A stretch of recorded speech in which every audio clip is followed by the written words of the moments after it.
And the cupping is done in order to move that energy.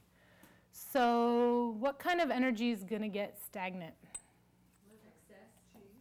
Chi, excess, liver energy, absolutely. I've had all sorts of different experiences with cupping, and one of them, I had a patient who'd been dealing with bronchial issues for a really long time.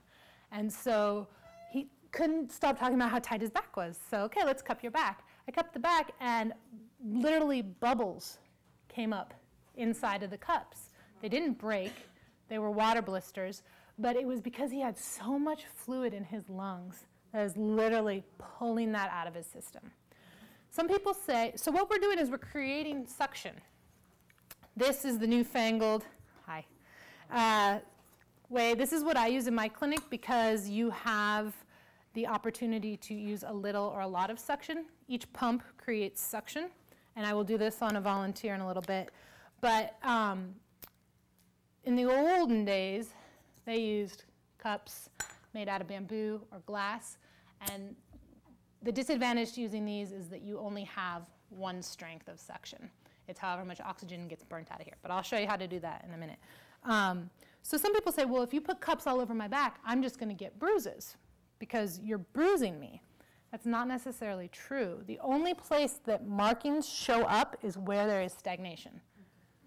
And you will see that today. There will definitely be places that might be a little purple, and it might be a little purple for days. So if you're going to be going out in a ball gown or a bathing suit and you don't want to have marks on your body, don't do cupping because it has the potential of bringing out the stagnation and leaving marks. Gwyneth Paltrow went to the Oscars a few years ago in a low back gown with her cup marks. It was a big advent for a... How long it keeps them off?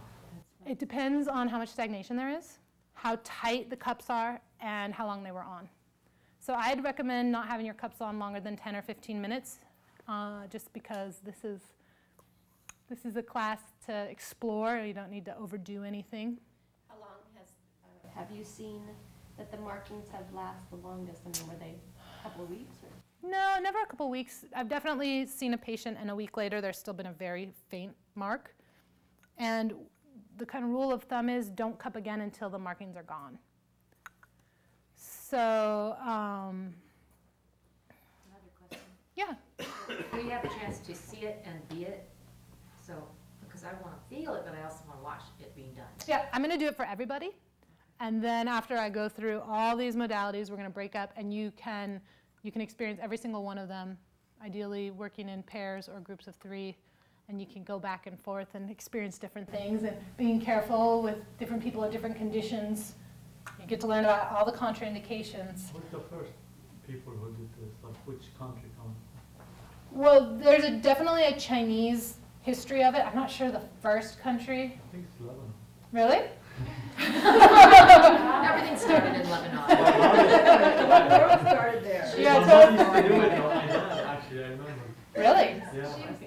The first one. There's Wow. only several cultures that have this tradition. Absolutely. Absolutely. Yep, absolutely. And Ben's mom used to teach in Southern California in Long Beach, where there's a huge Cambodian population. The Cambodian population in Long Beach is the biggest in the world next to the Cambodian population in Cambodia.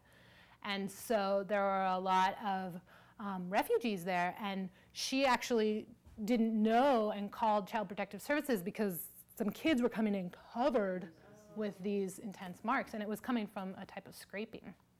But so there, you do know that if you're carrying these badges of herbal honor, there are going to be people who are like, what is wrong with you? Maybe, maybe not. It's a good place. It's a good way to get educated and educate other people. And so the premise of this class, Barefoot Doctor, what that means is this is my nice layout. These are the things I have available to me in the clinic. I've got these nice Moxa extinguishers. But I'm giving you tools that you don't have to necessarily have a clinic to do, and I'm going to give you alternatives. So whereas you can use a nice cup with the suction gun, you can also take a jam jar, light some fire, I'll show you how, and use that. So the whole idea of you don't necessarily need these specific tools. There's many different ways to accomplish, I'm not going to say the part about the cat and skinning it, but there's many ways to accomplish what you want to accomplish. So the lower back, upper back, neck, the cups won't stick where there's hair. So if you are wanting to work in the nape of somebody's neck, then scraping is a good option. We'll get to that. If you have a really hairy patient, it might be challenging to have the cups maintain their suction.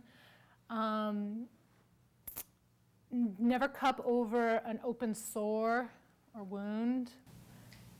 Moles, like quite pronounced moles on the body.